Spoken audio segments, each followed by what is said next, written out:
am about to present you with a definitive guide of what to do if you're involved in a minor car crash in the state of Florida. But who the heck are you? I know you as Bob Sees It, who has new videos every Friday. What do you know about traffic crashes in the state of Florida? Well, right before I was forced to retire, I was an FHP duty officer, a dispatcher, and I did it for 14 years. And for 11 of those years, I even trained other people how to do the job. I must have been pretty good at it because in 2009 I got the Troop D Duty Officer of the Year award. As a matter of fact, my wife Jean and I both worked at the same place. Same time, same days off. And Jean's been recognized as Duty Officer of the Quarter for the entire state twice. So I'm going to give you an up-to-date version of what you're supposed to do if you have a minor car crash in Florida. Because after all, isn't the whole idea to get here as soon as possible instead of spending a couple hours sitting in a parking lot waiting for a trooper to respond?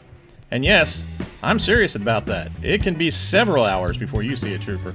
To be perfectly honest, the trooper's got a lot bigger things to worry about than the small parking lot crashes that can be handled on your own. It's just the way it is. There's more crashes than there are troopers. As a matter of fact, in Orange County, where most of Disney World is, troopers handle about 4,000 wrecks a month. And that doesn't include anything in the cities. The city police officers work those.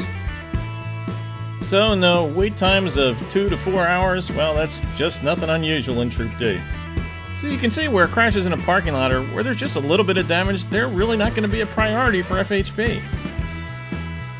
And unfortunately, due to budget cuts, we don't have the CSOs anymore, the community service officers. They used to be able to handle minor wrecks.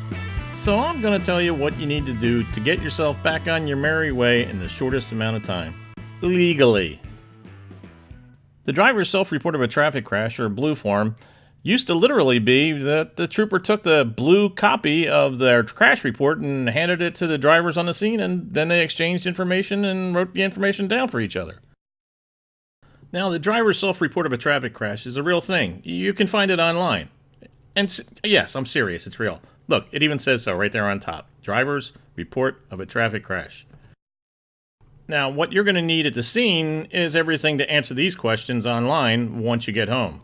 And me being an expert, remember, I'm going to give you a few tips of things you should do at the scene also. Stuff they don't tell you online.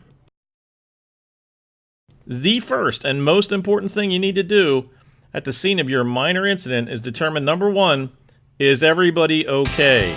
Because if somebody's injured, you can't do a blue form. You're going to have to wait for a trooper. Number two, are both vehicles drivable? Now, I'm not talking about just a flat tire or a cracked windshield. It's got to be bad enough damage that you're going to need a tow truck to remove your vehicle. No matter what, make sure you call Star FHP and talk to the Highway Patrol before you do anything. Now, the first thing you're going to need to exchange is your driver's license. The fastest way to do this is just to use your cell phone camera and take a picture of both sides. Same thing goes for the vehicle registration. Just make sure it's valid and take a picture of both sides. Now, with the insurance card, you're going to want to take a picture of both sides, but I also want you to note the 800 number that's on the card, because you're going to call that in a minute. And also be aware the subject might have an international driver's license. This is just a translation. He still needs to have the license from his home country. Ask him for that also. Now remember, when it comes to driver's exchange, you have to provide that information. You don't have a choice. It's against the law if you don't. If the other driver decides they want to get into a fight about it, well, just get back in your car, lock it up, and call 911. Now remember that insurance card I told you to write down that 800 number? Here's where I'm going to go outside of what FHP tells you, because I'm going to tell you, go ahead and call that number and make sure the person's insurance is valid. Because if it's not, you're going to need a trooper. Okay, so when can I do a blue form, and what's going to keep me from getting back on the family vacation? Well, first off, like I said, as long as nobody's hurt, but if the vehicle damage is too great and you're going to need a wrecker, you're going to need to wait for a trooper. Because the wrecker won't take your car without a crash report. Or if it's a witness hit and run with good information on the hit and run, FHP is going to want to file charges against the individual.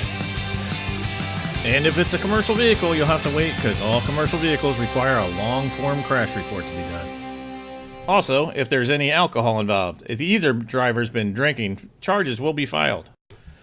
Make sure you take pictures of both cars, and then you're really done at the scene. You don't have to stay there anymore. Just make sure you call your insurance company directly, and then you can be back on your way to having a magical day.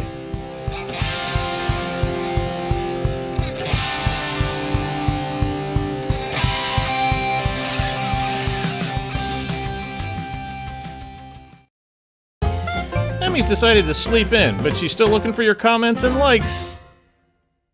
And if you did like the video, why don't you go ahead and subscribe? And when you do subscribe, don't forget to click on that bell icon. That way you'll be notified the next time I upload a video. Thanks for watching. I'll see you next time.